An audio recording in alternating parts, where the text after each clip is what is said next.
If I hear one more fucking person using hyper-independence to describe women who aren't male-centered, who are taking care of themselves, who are happy, like I'm going to start ripping my fucking hair out strand by strand. I realize that you can say that anyone of any gender can be hyper-independent, but I'm noticing a trend. It is used to refer to women like myself and to make it this bad thing that we are not, we're not looking for the one. We're not male-centered and we're just happy and living our lives. We're just chilling. And it's literally, when you look at it, it's just used to describe a woman who's an adult. She is paying her bills and just living her fucking life. But that's a bad thing. And no matter how much we say, you know what? I lean on my community. I have friends and family members like myself. I'm going to therapy. I'm doing really good. If it's not in connection to a man, hyper independent. I have people I lean on and reach out to, and I'm always asking questions. I always ask for help if I need it.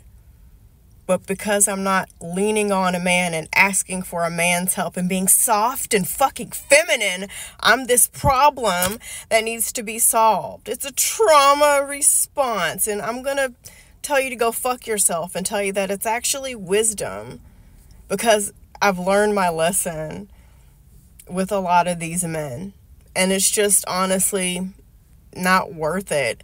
And being male-centered, I spent a great deal of my life being male-centered. It didn't serve me at fucking all.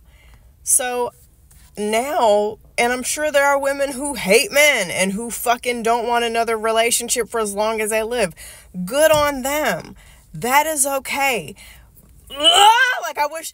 it feels like I'm trapped in a Jordan Peele movie. Like, everybody is so, you have to have a man, like, male-centered, there's something wrong with you. And it's literally, I wish you guys could see the world from my perspective. I literally think everyone is a fucking whack job.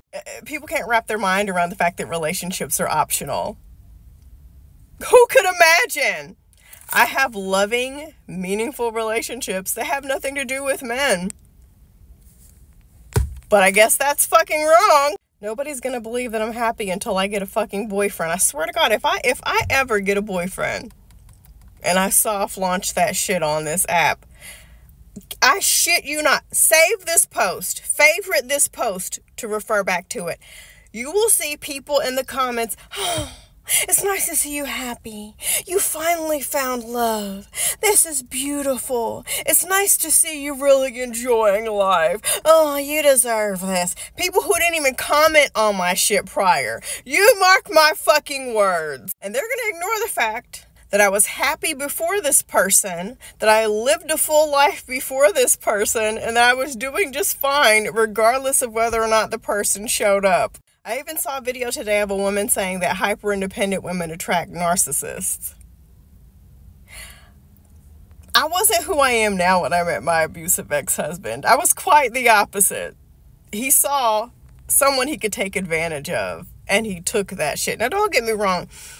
Narcissists they prefer someone with a lot of confidence and a lot going for themselves, because they can kind of become an energy vampire and suck them dry of all their life. It's seen as a challenge to them, but they also like to take on those easy targets. That I just wished that we lived in a world where relationships are great. I think with the right person, a relationship is beautiful. I wouldn't mind meeting an amazing man who could enrich my life in some way.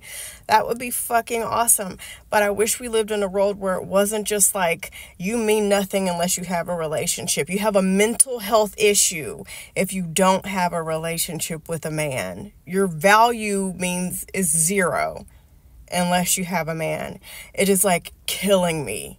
Like, am I being punked? Am I being punked?